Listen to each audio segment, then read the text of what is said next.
സാംക്രമിക രോഗങ്ങൾ പടരാതിരിക്കാനുള്ള എന്തൊക്കെ കാര്യങ്ങളാണ് നമ്മൾ ശ്രദ്ധിക്കേണ്ടത് എന്നുള്ളതിനെ കുറിച്ചാണ് പറയാൻ പോകുന്നത്. കൈ വൃത്തിയാക്കുക എന്നുള്ളതാണ് ഏറ്റവും പ്രധാനം. നമ്മൾ പുറത്തേക്കൊക്കെ പോകുമ്പോൾ പല സർഫേസുകളിൽ നമ്മുടെ കൈ തൊടും. ആ അണുക്കൾ നമ്മുടെ ബോഡിയിലേക്ക് പ്രവേശിക്കാതിരിക്കാൻ എപ്പോഴും കൈ വൃത്തിയാക്കണം. ഹാൻഡ് സാനിറ്റൈസർ അല്ലെങ്കിൽ സോപ്പ് വെള്ളമൊക്കെ ഉപയോഗിച്ച് കൈ വൃത്തിയാക്കുക. അത് ഏറ്റവും ഫസ്റ്റ് പ്രിഫറൻസ് ആണ്. പിന്നെ മാസ്ക് ധരിക്കുക. ചുമയ്ക്കുമ്പോഴും തുമ്മുമ്പോഴൊക്കെ കർച്ചീഫ് ഉപയോഗിച്ച് മുഖം മറയ്ക്കുന്നത് ഒരു ശീലമാക്കുക. വ്യക്തി ശുചിത്വം, വീടിൻ്റെ ശുചിത്വം, അതുപോലെ നമ്മുടെ വീടും പരിസരവും നല്ല വൃത്തിയായി സൂക്ഷിക്കുക.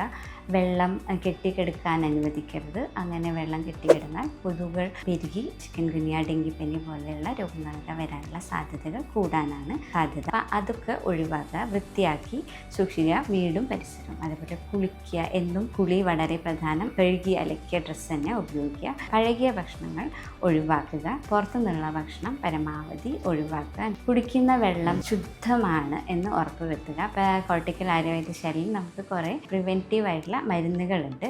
ഹരിദ്രാഖണ്ഡം, ച്യവനപ്രാശം, ദശമൂലാരിഷ്ടം, സി ഹെൽത്ത് ഗ്രാനുൾസ് മുതലായ മരുന്നുകളൊക്കെ ഒരു നല്ല ഡോക്ടറെ കണ്ട് അത് ഓരോ വ്യക്തിയുടെ ആവശ്യങ്ങൾ അനുസരിച്ച് കഴിക്കുന്നത് വളരെ നല്ലതായിരിക്കും.